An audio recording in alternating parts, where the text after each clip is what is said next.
बाप एक असावा लागतो. बाप एक पाहिजे.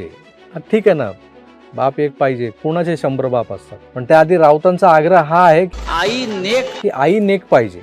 म्हणजे काय, तुमच्या या विधानाचा अर्थ काय होतो? त्या मीम्स मधला विनोद विसरा थोडा वेळ गेला, तो गध्याच्या हा माणूस त्या 6 खासदारांचा बाप काढतोय मान्य आहे, पण आई नेक पाहिजेचा अर्थ काय? आईच्या चारित्र्यावर घसरलात की हो तुम्ही राऊतसाहेब?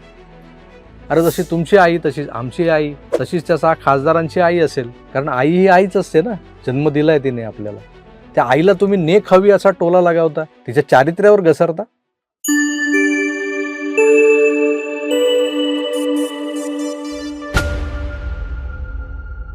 निष्ठावंत असण्यासाठी आई नेक आणि बाप एक असावा लागतो.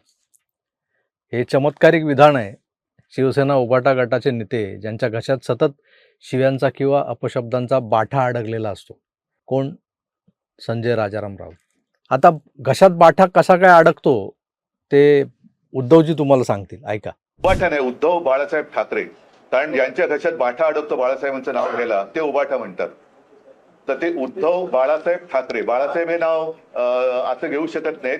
बाळासाहेबांचे जे विचार मानतात त्यांच्या घशात बाळासाहेबांचं नाव घेताना बाठा अडकायचं कारण नाहीये. तर उद्धवजींचं हे अगाध ज्ञान तुम्ही ऐकल्यानंतर तुम्हाला मी संजय राऊतांचं जे काही विधान आहे, आई नेक आणि बाप एक असावा लागतो, त्यावर एक मीम बनवलेला आहे लोकांनी, सोशल मीडियावर टाकलाय, कालपासून जबरदस्त गाजतोय. तर तो दाखवतो, म्हणजे तुमची अजून थोडीशी काय म्हणतात त्याला, मनोरंजनाची एक तुफान एक्सप्रेस जोरात धावेल. त्यातून तुमची अजून जबरदस्त करमणूक होईल. बघा. एकनिष्ठ राहण्यासाठी आई नेक आणि बाप एक असावा लागतो. आंधी नहीं तूफान है मोदी. आई नेक आणि बाप एक असावा लागतो. राहुल गांधी आज देश के सबसे महत्वपूर्ण लोकप्रिय झुंजार नेता है. बाप एक असावा लागतो. मी शरद पवारांचा माणूस आहे हे लपून राहिलंय का? बाप एक असावा लागतो. हिंदुस्तान की जान है मोदी. बाप एक असावा लागतो. काँग्रेस हा अजूनही देशाच्या राजकारणातला एक बाप एक असावा लागतो. इंदिरा गांधी आई है, नई रोशनी लाई है. बाप एक असावा लागतो. मी बाळासाहेब ठाकरेंचा शिवसैनिक आहे. बाप एक असावा लागतो. आणि मी पवार साहेबांचाही चेला आहे.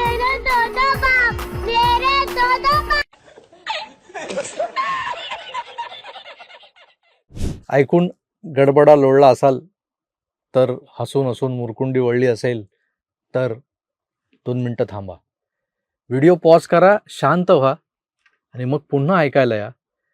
कारण आता पुढचं सार विवेचन हे अतिशय गंभीरतेनं ऐकायचं तुम्हाला.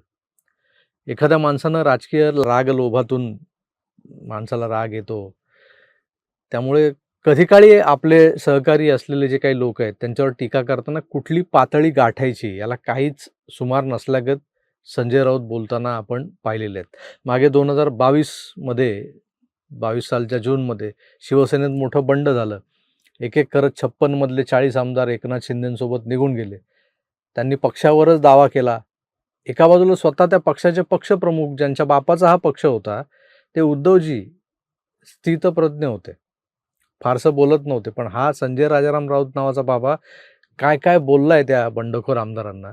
गटारातली डुकरं, घाण, गद्दार, 40 मृतदेह येणार आहेत तिकडून. बरं, पुरुष सहकार्याने शिव्या देताना जीभ सैलावली तर एक वेळ समजू शकतो आपण. बंडखोर महिला आमदारांना, ज्यांना आपण जमलेल्या माझ्या तमाम भगिनींनो वगैरे माता भगिनींनो म्हणतो जनरली भाषण करताना, हे माता भगिनींनो खरंच असतं का हो तेव्हा तुमच्या मनात, जेव्हा तुम्ही स्टेजवर असता? आता त्यांनी बंडखोरी केली, नाही पटलं, गेल्या निघून, तर त्याच महिला आमदारांना हा माणूस वेश्या म्हणालाय. संजय राऊतांच्या घरी त्यांची आई आहे. मला आजही तो दिवस आठवतोय. राऊतांवर ईडीनं कारवाई केली होती आणि त्यांना अटक करायला त्यांच्या भांडूपच्या घरी पोलीस आले होते.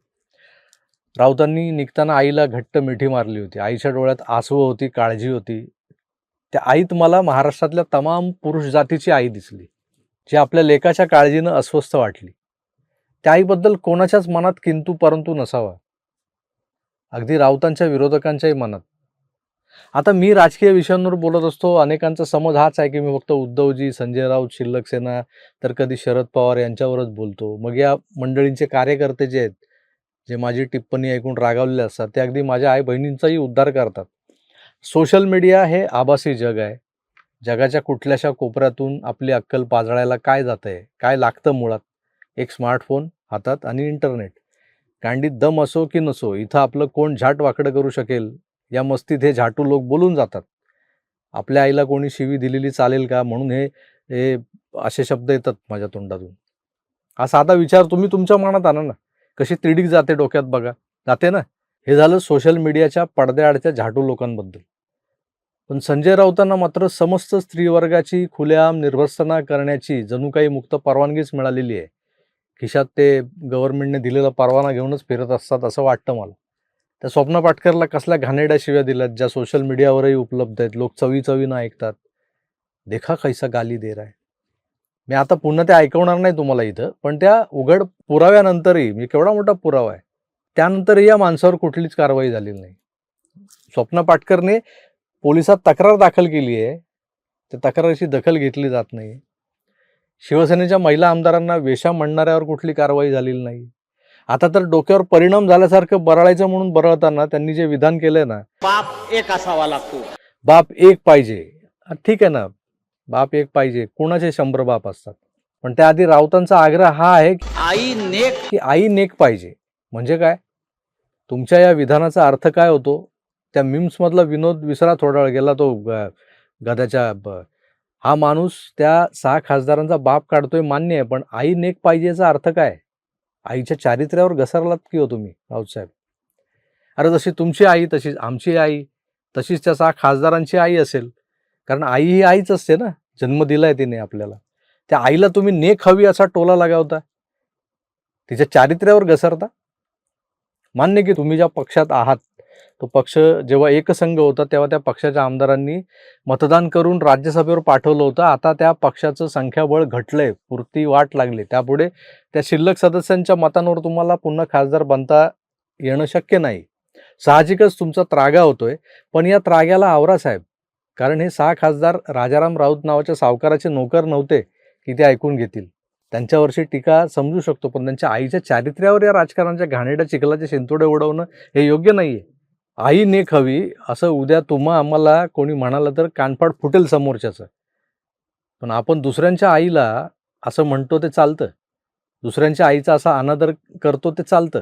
मित्रो, विचार करा आणि मला यावर्षी तुमची जी काही मतं असतील ना, ती खालच्या कमेंट बॉक्समध्ये जरूर व्यक्त करा. वाचायची आहेत मला. एक माणूस राजकारण करता करता आपल्या जन्मदात्या आईच्या चारित्र्याबद्दल बोलायला एवढा खालच्या टोकाला जातो. ते ऐकून घ्यावं लागतं काही लोकांना.